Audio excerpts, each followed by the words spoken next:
नमस्कार दोस्तों, सिद्धि short and academy में आपका स्वागत है। आज के हमारी डिक्टेशन 140 शब्द प्रति मिनट की गति से होने वाली है। डिक्टेशन पूरी 10 मिनट की है, इसलिए डिक्टेशन को ध्यान से सुने और अच्छे से लिखने की कोशिश करें। एक्यूरेसी का ध्यान रखें और डिक्टेशन को 5 से 10 बार जरूर लिखें। अगर आपको डिक्टेशन पसंद आए तो चैनल को लाइक एंड सब्सक्राइब जरूर करें और बेल आइकन दबाना ना भूलें। तो डिक्टेशन स्टार्ट होती है 5 सेकंड बाद। पेन कॉपी रेडी रखें। 3, 2, 1 स्टार्ट। आंदोलन शब्द का सामान्य अर्थ है हलचल। यह हलचल व्यक्ति के स्तर पर भी होती है और समूह के स्तर पर भी। यूं तो आजकल व्यक्ति स्तर की और कई बार बेबुनियाद बेकार की हलचल को भी आंदोलन मान लिया जाता है, परंतु वास्तविक अर्थों में किसी विशिष्ट और सामूहिक मुद्दे को लेकर होने वाली हलचल ही आंदोलन संज्ञा पाने की हकदार हुआ करती है। इन आंदोलनों के बल पर ही हमारे देश ने अहिंसक क्रांति करके देश को स्वतंत्र कराया था। स्वतंत्रता प्राप्ति के बाद भी सामूहिक हित साधन के उद्देश्य से आंदोलनों का आश्रय लिया जाता रहा। आरंभ में इनके चलने के पीछे एक निरपेक्ष और सत्य का भाव रहा करता था, परंतु धीरे धीरे इनका स्वरूप विकृत होता गया। ऐसा इस कारण हुआ कि कुछ निहित स्वार्थी जन वैयक्तिक हित साधनों के लिए आंदोलनों का सहारा लेने लगे। आज स्थिति यह हो चुकी है कि यदि कोई आंदोलन सही मुद्दों को लेकर भी चलाया जाता है तो मन में तरह तरह की आशंकाएं उत्पन्न हो जाया करती है। वह इसलिए कि इनके चलते प्राय सारा जीवन और वातावरण अस्त व्यस्त होकर रह जाया करता है। जो भी हो, वास्तविक मुद्दों और अच्छी नीयत से चलाए जाने वाले आंदोलनों का असंदिग्ध महत्व आज भी बना हुआ है और तब तक बना रहेगा जब तक जनवाद की तनिक भी भावना भी जीवित बनी रहेगी। पैरा पहले आंदोलन या तो राष्ट्र की स्वतंत्रता के लिए हुआ करते थे या मजदूर वर्गों की ट्रेड यूनियन ही श्रमिकों के हित साधन के लिए तरह तरह के आंदोलन चलाया करती थी। परंतु आज श्रमिक वर्गों के अतिरिक्त छात्र वर्ग, सरकारी कर्मचारी, यहाँ तक कि सुरक्षा बल, पुलिस आदि भी अपनी मांग मनवाने के लिए आंदोलनों का सहारा लेने लगे हैं। छात्र आज आंदोलनात्मक मूड में अधिक ही दिखाई देते हैं। जरा जरा सी बात से भड़क कर वे लोग कक्षाओं का बहिष्कार और चक्का जाम कर दिया करते हैं। उनके द्वारा मारपीट और तोड़फोड़ भी उन्मुक्त भाव से व्यापक स्तर पर की जाती है। विद्या मंदिरों के उपासकों छात्रों द्वारा आखिर क्यों ऐसा किया जाता है? प्रश्न उठता है कि वह कौन सी मानसिकता है, कौन से कारण है कि जो युवा ऊर्जा को इस प्रकार विनष्ट कर देने के लिए प्रेरणा बना करते हैं। प्रश्नों का सही सही उत्तर और कारणों की सही सही खोज आज तक संभव नहीं हो सकी है। हमारे विचार में छात्र आंदोलनों के मुख्य 2-3 कारण ही प्रतीत होते हैं।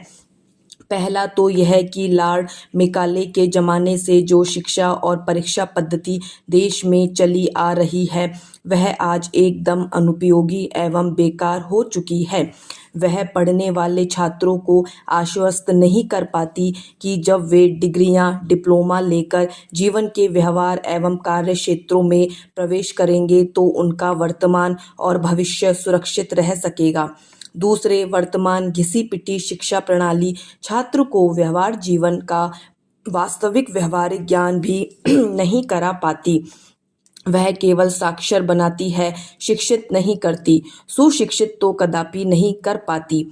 तीसरा कारण है शिक्षा मंदिरों में राजनीति और ट्रेड यूनियन वाद का प्रवेश।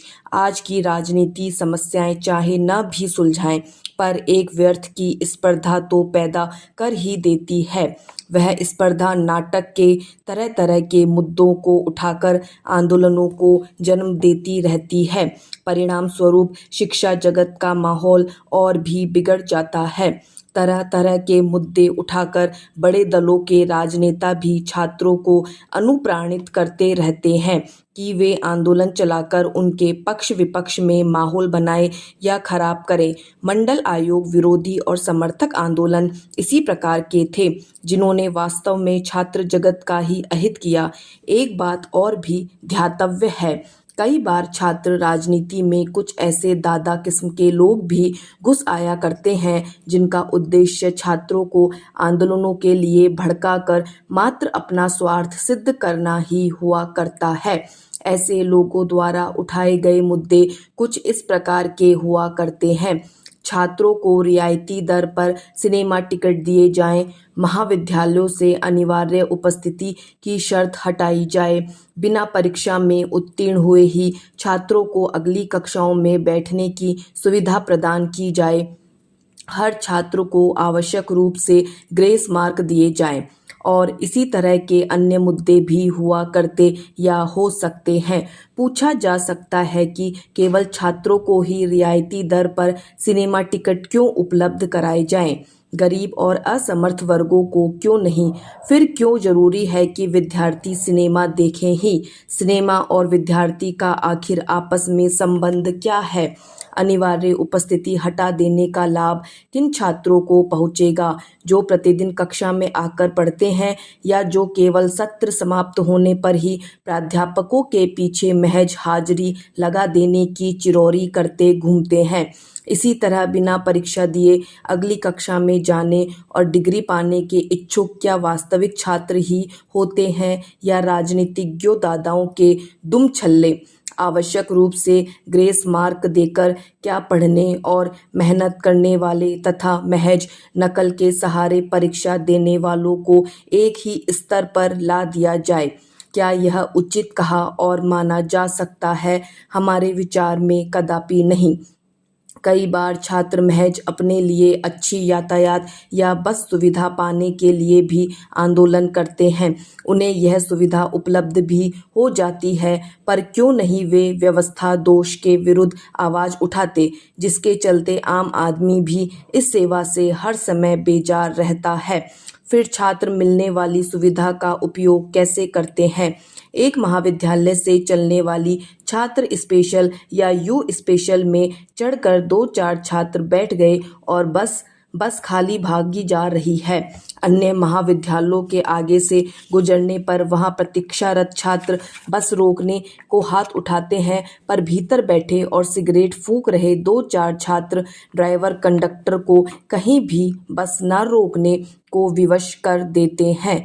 क्या यह सुविधा का मात्र दुरुपयोग नहीं है? पैरा मेरी समझ में आज तक यह नहीं आया कि मेरे साथी छात्र जो आंदोलन चलाते हैं, आखिर उनका उद्देश्य क्या हुआ करता है। यदि कभी कोई उद्देश्य रहता भी है तो बस किसी न किसी तात्कालिक सुविधा पाने तक ही सीमित रहा करता है। और बस मैंने कभी नहीं देखा और सुना कि कभी छात्रगण इस बात के लिए आंदोलन कर रहे हों कि लार्ड मेकाले के ज़माने से चली आ रही आज के संदर्भों में एकदम व्यर्थ हो चुकी इस शिक्षा पद्धति को बदलो, इसे व्यवहारिक और जीवनोपयोगी बनाओ। कभी भी मैंने अपने साथी छात्रों को इस बात के लिए आंदोलन करते नहीं देखा सुना कि पढ़ाने वाले प्राध्यापक सिफारिशों से भर्ती होकर आने के कारण ठीक से नहीं पढ़ा पाते या कक्षाओं में बेमतलब की शिक्षोत्तर बातें करते रहते हैं, बेकार की राजनीति करते कराते हैं।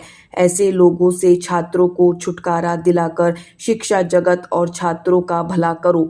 हमें विज्ञान विभाग में प्रैक्टिकल प्रशिक्षण के लिए अच्छी लेबोरेटरी की व्यवस्था चाहिए, अच्छा पुस्तकालय चाहिए, खेल के लिए मैदान चाहिए, अच्छी और उचित मूल्य की पुस्तकें, कॉपियाँ आदि चाहिए। कभी हुआ है इन बातों के लिए आंदोलन? नहीं, कभी भी नहीं। इसीलिए मैंने ऊपर कहा है कि भारतीय छात्र आंदोलन के मुद्दे आखिर क्या होते हैं, मैं आज तक कभी समझ नहीं पाया। स्वयं आंदोलन में भाग लेने की विवशता होकर भी कभी समझ नहीं पाया। हाँ, कई बार जब प्राध्यापक शरारत करने, पढ़ाई की तरफ ध्यान न देने या फिर अन्य प्रकार की अयाचित कार्यवाहियाँ करने पर डांट दिया करते हैं, तब दादा किस्म के छात्र इस अच्छाई को भी अपना अपमान मानकर छात्रों को बरगला और भड़का कर आंदोलन जैसा बावेला खड़ा कर दिया करते हैं, बसें रोककर जलाने और तोड़फोड़ करने लग जाया करते हैं। तब माथा पीटकर रह जाने वाले मुद्दे अवश्य कुछ समझ में आ जाया करते हैं। पैरा जहाँ तक हमने छात्र आंदोलन के उन मुद्दों और कारणों पर चर्चा की है जो वास्तव में कोई कारण और मुद्दे हैं तो नहीं, पर राजनीतिक दादागिरी के कारण बेकार में बनाकर सारे माहौल को चौपट कर दिया करते हैं, अब तनिक गंभीर और वास्तविक मुद्दों पर भी ध्यान देना चाहिए। असंतोष ही वह वास्तविक मुद्दा है कि जो तरह तरह के बेकार के छात्र आंदोलनों के रूप में उनके माध्यम से प्रकट होता रहता है। असंतोष का मूल कारण तो वर्तमान समूची व्यवस्था की गड़बड़ी में ही छिपा हुआ है, पर उसका एक तरह से सीधा संबंध छात्र जीवन के साथ भी जुड़ा हुआ है। डिक्टेशन समाप्त। तो दोस्तों डिक्टेशन 140 शब्द प्रति मिनट की गति से 10 मिनट की है। डिक्टेशन 10 बार तो कम से कम लिखें, और अगर अधिकतम 10 से 15 बार लिखते हैं तो ये आपको अच्छी तरह से याद हो जाएगी और आपके हाथ पे आ जाएगी। अगर आपको डिक्टेशन पसंद आई हो तो चैनल को लाइक एंड सब्सक्राइब जरूर करें। अगर कोई टफ वर्ड है जो आपसे नहीं बन रहा है तो उसे कमेंट में ज़रूर बताएं। धन्यवाद।